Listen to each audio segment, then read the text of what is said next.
नीम करोली बाबा की गणना 20वीं शताब्दी के सबसे महान संतों में होती है।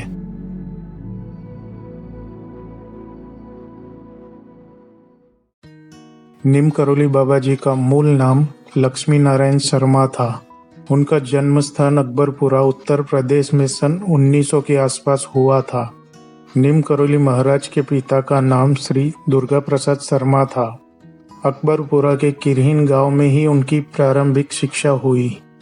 11 वर्ष की उम्र में नीम करोली बाबा की शादी एक संपन्न परिवार की लड़की से कर दी गई, लेकिन महाराज जी ने अपनी शादी के तुरंत बाद घर छोड़ दिया और गुजरात चले गए और लगभग 10 वर्ष तक घर से दूर रहे।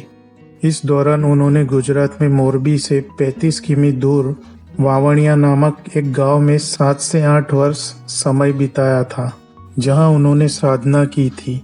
उन्होंने वावणिया में हनुमान मंदिर की स्थापना की थी, जो कि एक तालाब के पास स्थित है। एक दिन उनके पिता उनसे मिलने और गृहस्थ जीवन का पालन करने को कहा।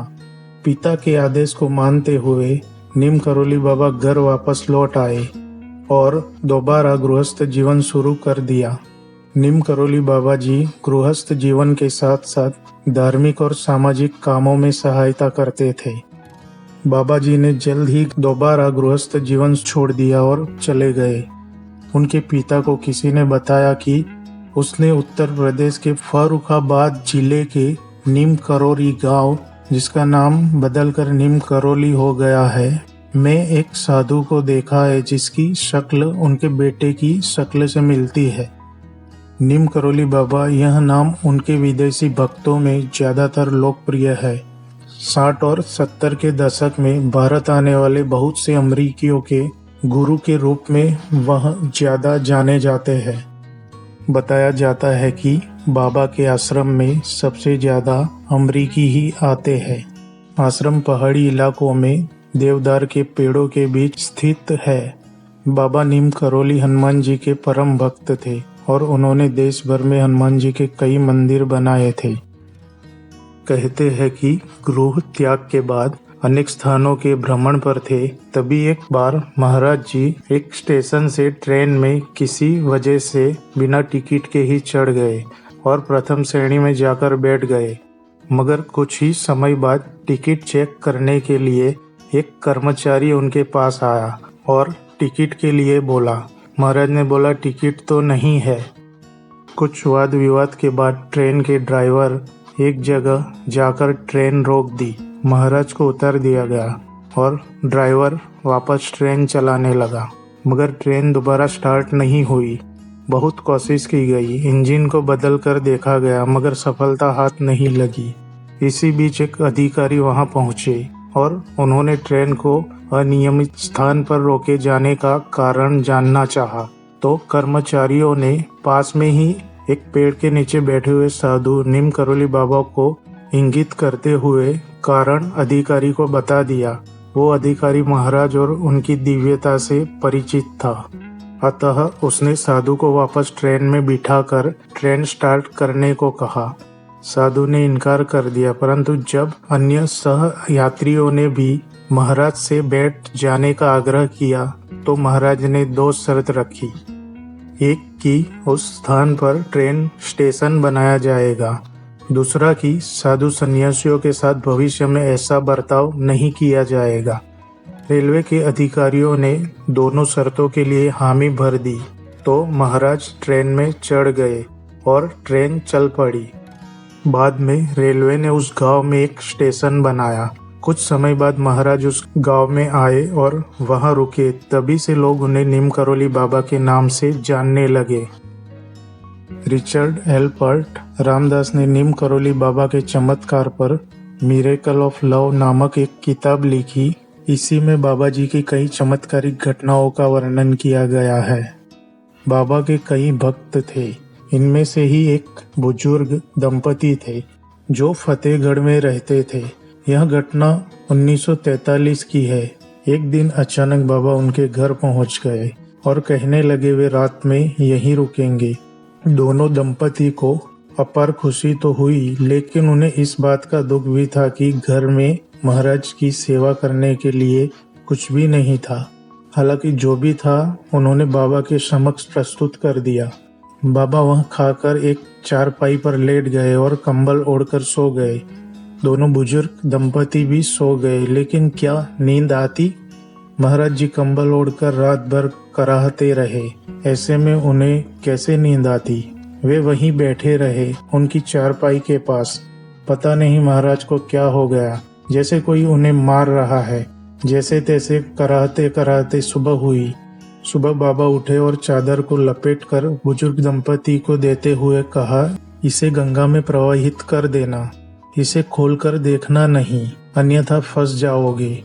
दोनों दंपति ने बाबा की आज्ञा का पालन किया। जाते हुए बाबा ने कहा कि चिंता मत करना, महीने भर में आपका बेटा लौट आएगा। जब वे चादर लेकर नदी की ओर जा रहे थे तो उन्हें महसूस किया कि इसमें लोहे का सामान रखा हुआ है, लेकिन बाबा ने तो खाली चादर ही हमारे सामने लपेटकर हमें दे दी थी। खैर, हमें क्या, हमें तो बाबा की आज्ञा का पालन करना है। उन्होंने वह चादर वैसी की वैसी ही नदी में प्रवाहित कर दी। लगभग 1 माह के बाद बुजुर्ग दंपति का एक लौता पुत्र बर्मा फ्रंट से लौट आया। वह ब्रिटिश फौज में सैनिक था और दूसरे विश्व युद्ध के वक्त बर्मा फ्रंट पर तैनात था। उसे देखकर दोनों बुजुर्ग दंपति खुश हो गए और उसने घर आकर कुछ ऐसी कहानी बताई जो किसी को समझ नहीं आई। उसने बताया कि करीब महीने भर पहले एक दिन वह दुश्मन फौजों के साथ घिर गया था। रात भर गोलीबारी हुई, उसमें सारे साथी मारे गए, लेकिन वह अकेला बच गया। मैं कैसे बच गया यह मुझे पता नहीं। उस गोलीबारी में उसे एक भी गोली नहीं लगी। रात भर वह जापानी दुश्मनों के बीच जिंदा बचा रहा। भोर में जब और अधिक ब्रिटिश टुकड़ी आई तो उसकी जान में जान आई। यह वही रात थी जिस रात नीम करोली बाबा जी उस बुजुर्ग दंपति के घर रुके थे। एक ऐसी ही दूसरी विदेशी शिष्य रामदास की चमत्कारिक घटना है। रामदास अमेरिका से भारत आया। वह इतना बड़ा नशेबाज था कि एक दिन में 2-3 LSD निगल सकता था। एक दिन वह नीम करोली बाबा के पास गया, जो एक असाधारण काबिलियत के धनी एक अद्भुत गुरु थे। वे दिव्यदर्शी, एक बहुत काबिल, एक असाधारण व्यक्ति और हनुमान के भक्त थे। तो वह नीम करोली बाबा के पास आया और बोला, मेरे पास एक असली माल है जो स्वर्ग का आनंद देता है। आप इसे खाए तो ज्ञान के सारे दरवाजे खुल जाते हैं। क्या आप इसके बारे में कुछ जानते हैं? नीम करोली बाबा ने पूछा, यह क्या है, मुझे बताओ। उसने उन्हें कई सारी गोलियां दी। नीम करोली बाबा ने पूछा, तुम्हारे पास कितनी है, मुझे दिखाओ। उसके पास बहुत सारी गोलियां थी जो उसके लिए कई दिनों या महीनों चलती। महाराज जी ने बोला, लाओ मुझे दो। उसने उन्हें मुट्ठी भर LSD दे दी। उन्होंने गोलियों को मुंह में डाला और निगल लिया, फिर वहां बैठकर अपना काम करते रहे। रामदास वहां इस उम्मीद में बैठा रहा कि यह आदमी अभी मरने वाला है, मगर नीम करोली बाबा पर LSD का कोई असर नहीं दिख रहा था। वह काम करते रहे। उनका मकसद बस रामदास को यह बताना था कि तुम एक फालतू सी चीज पर अपना जीवन बर्बाद कर रहे हो। यह चीज तुम्हारे किसी काम नहीं आने वाली। रामदास के बारे में पुस्तक मिडनाइट विद द मिस्टेक में चर्चा की गई है। इस पुस्तक की लेखिका सेरिल सिमोन कई सारी कंपनी की CEO है और पूरे जीवन एक आध्यात्मिक खोजी रही है। नीम करोली बाबा के शब्द। बाबा ने एक भारतीय लड़की से 4 बार पूछा, तुम्हें आनंद पसंद है या दुख? हर बार लड़की ने जवाब दिया, मैंने कभी आनंद महसूस ही नहीं किया, महाराज जी बस दुख ही महसूस किया है। आखिर में महाराज जी ने बोला, मुझे दुख पसंद है, यह मुझे भगवान के पास ले जाता है। अगर आप अपनी मौत के समय एक आम की इच्छा करेंगे तो आप एक कीड़े के रूप में जन्म लेंगे। अगर आप अगली सांस की भी इच्छा रखेंगे तो आप दोबारा जन्म लेंगे। नीम करोली बाबा। अपने जीवन काल में नीम करोली बाबा जी ने अनेकों स्थानों का भ्रमण किया।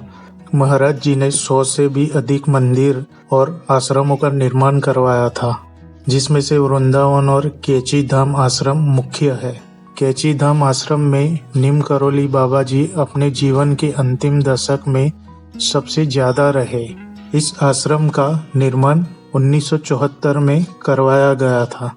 नीम करोली बाबा जी के अनुयायियों का फैलाव सिर्फ भारतवर्ष में ही नहीं वरन यूरोप से लेकर अमेरिका तक है।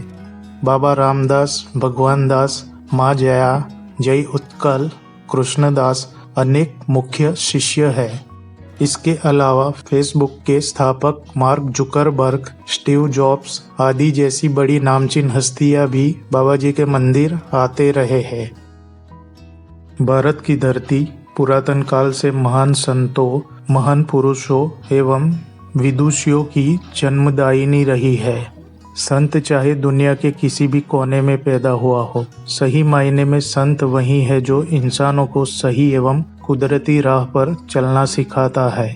भारतीय संत परंपरा में संत कबीर से लेकर गुरु नानक देव, बुल्ले शाह, स्वामी विवेकानंद आदि सभी संतों की सामान्य प्रवृत्ति में ज्ञान एवं कर्म की साधना करना एवं इसका उपयोग मानव एवं कुदरती सह अस्तित्व के लिए करने का भाव है।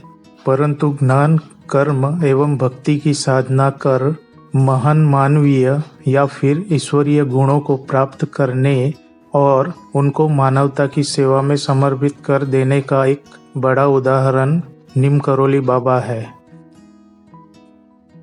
अगर आपको नीम करोली बाबा के विचार पसंद आए हैं तो हमें कमेंट के माध्यम से ज़रूर बताइए और इसे सभी के साथ शेयर ज़रूर करें। तो मैं अपनी बातों को विराम देता हूँ। मुझे समय देने के लिए, सहयोग करने के लिए आपका बहुत बहुत धन्यवाद। वीडियो पसंद आए तो लाइक शेयर जरूर करें ताकि मेरा उद्देश्य और लोगों तक भी पहुँच सके। प्रकृति हमें सत्कर्मों के लिए प्रेरित करे। तो मिलते हैं ऐसे ही और एक वीडियो के साथ। तब तक के लिए धन्यवाद।